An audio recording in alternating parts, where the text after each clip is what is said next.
I divorced my first wife and remarried. What should I do in this situation, knowing that my divorce is wrong before God? मैंने अपनी पहली पत्नी को तलाक दे दिया और दूसरी शादी कर ली।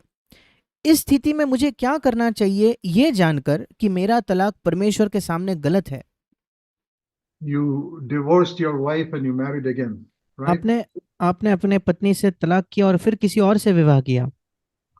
What you did first was wrong. जो आपने पहले किया वो गलत था। Now if you divorce your second one, it is a double wrong. अगर आप दूसरे बार तलाक करोगे तो ये दुगने तौर पर आप गलत कर रहे हो। I'll give you a verse that will set you free. मैं आपको एक वचन देता हूं जिससे आप स्वतंत्र हो जाओगे। I'm not saying what you did is right. मैं ये नहीं कह रहा आपने जो किया वो सही है, All of us have done 101 things, 1001 things that are wrong. पर हम सब ने ऐसे 100 या हजारों एक चीज की है जो गलत है।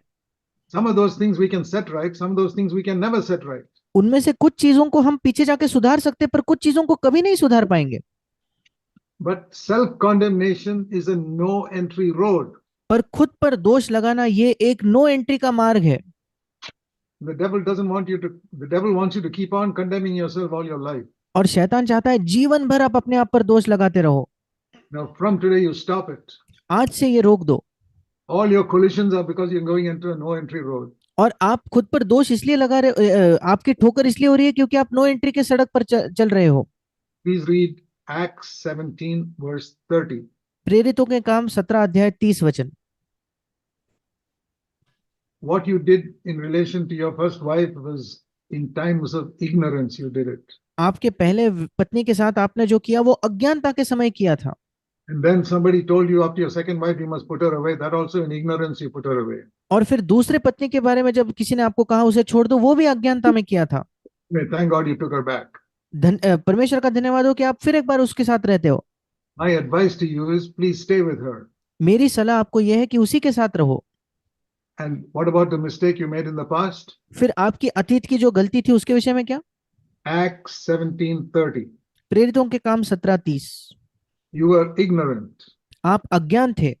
And God says, I overlook your times of ignorance. और परमेश्वर कहता है कि मैंने तुम्हारे अज्ञानता के समय पर ध्यान नहीं दिया, उसे नजरअंदाज किया है। Means I'm not looking at it. I've forgiven you. इसका मतलब मैं उसे देख नहीं रहा, मैं क्षमा किया है मैंने उसे। Now live in repentance. अब इसके आगे मन फिराव में जियो।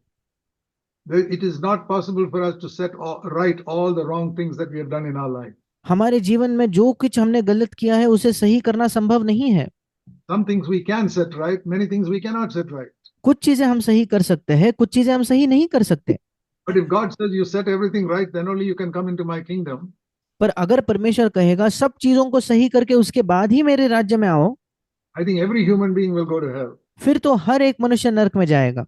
Not possible to set everything right that we did wrong. जो भी हमने गलत किया उस सबको सही करना संभव नहीं है।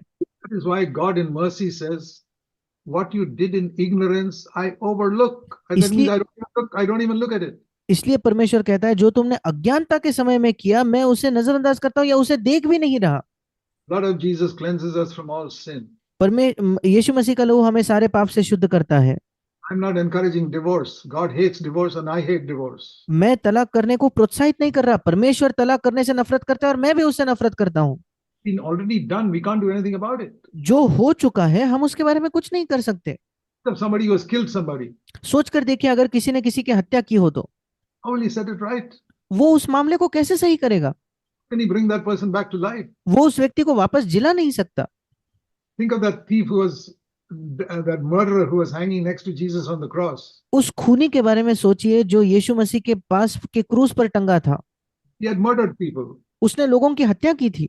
Stolen. He was a thief and a murderer. वो चोरी करने वाला था और खूनी था। And he said, Lord, please remember me. और उसने कहा हे प्रभु मुझे याद कर when you come into your kingdom. जब तू अपने राज्य में आएगा। Means 2000 years later when you come into your kingdom, please remember me. इसका मतलब वो प्रभु से मांग रहा था 2000 वर्षों पहले, 2000 वर्षों के बाद जब तू राज्य में आएगा मुझे याद कर। But see God's mercy. पर परमेश्वर की दया देखिए। First of all, he said not 2000 years later, but today. यीशु ने सबसे पहले कहा 2000 वर्षों बाद नहीं, आज। Today you can come into my kingdom. आज तू मेरे राज्य में आ सकता है। And what about his setting right with all the wrong he had done to so many people? और फिर कितने लोगों के साथ उसने गलत किया है, उसे कैसे सही करे वो? He had made so many widows. कई स्त्रियों को विधवा बना दिया, He had made many children fatherless. कई बच्चों को उनका पिता छीन लिया, He had stolen so much money. काफी पैसा चुराया था, He could set nothing right. वो किसी भी चीज को सही नहीं कर पाया। Knew he cannot do anything about it. पर परमेश्वर जानता था कि वो उसके बारे में कुछ नहीं कर सकता है। God does not make us torture us about something we cannot do. और परमेश्वर हमें पीड़ा उस वजह से नहीं देता जो हम नहीं कर सकते। Don't let any believer torture you. और किसी विश्वासी को भी आपको पीड़ा मत करने दे। Jesus forgave him. यीशु ने उसे क्षमा किया। What about the woman caught in adultery? उस स्त्री का क्या जो व्यभिचार में पकड़ी गई थी? Law said he must be stoned to death. व्यवस्था में लिखा था कि उसे पथराव करके मार दिया जाना चाहिए। Jesus said no. यीशु ने कहा नहीं, Those without sin throw the first stone. जिसने पाप न किया वो पहला पत्थर फेंके। Everybody went away except one person. हर कोई चला गया, एक ही व्यक्ति बच गया। There was one person left who did not sin, एक व्यक्ति था जिसने पाप नहीं किया था, who could throw the stone. जो पत्थर फेंक सकता था। Like Jesus said. Sorry, Like Jesus said. जैसे यीशु ने कहा वैसे वो पत्थर फेंक सकता था। It was himself. वो खुद था। Why didn't he pick up the stone? क्यों उसने पत्थर नहीं उठाया? Did he do what he himself said should be done? यीशु ने वो क्यों नहीं किया जो उसने खुद कहा था करने को? Because God is a God of mercy. क्योंकि परमेश्वर एक दया का परमेश्वर है। He does not like to judge. He likes to be merciful. वो न्याय करना नहीं पसंद करता, वो दया करना चाहता है। Sorry to say, many Christians don't know that. मैं बड़े दुख से कहना चाहता हूँ, कई मसीही इसको नहीं जानते। I think I preach victory over sin and holiness as much as any other preacher. मुझे लगता है कि पाप पर विजय और पवित्रता के बारे में शायद मैं इतना प्रचार करता हूँ जितना कोई और ना करता हो। I also preach a God who's full of mercy along with that. पर उसी के साथ साथ एक दया से भरपूर परमेश्वर के बारे में मैं प्रचार करता हूँ। Not only victory over sin, but total mercy to people. केवल पाप पर विजय नहीं, बल्कि लोगों पर पूर्ण दया।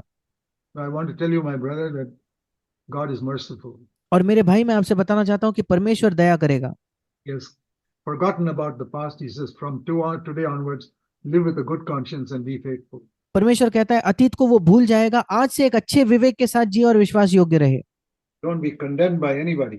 और किसी के द्वारा भी अपराधी महसूस ना करे, दंडाज्ञा मत महसूस करे। Rejoice in God's mercy and forgiveness. परमेश्वर की दया और क्षमा में आनंद मनाइए। Seek to be faithful from today. आज से विश्वास योग्य बनिए। And always remember Acts 17 verse 30. और हमेशा प्रेरितों के काम 17:30 को याद रखिए। Repent every day. प्रतिदिन मन फिराइए। But concerning the past, God says, forget it, I have forgotten it. पर अतीत के बारे में परमेश्वर कहता है भूल जाओ, मैं उसे भूल गया हूँ। God bless you. परमेश्वर आपको आशीष दे। Be happy in the Lord. प्रभु में खुश रहे। Amen. आमीन।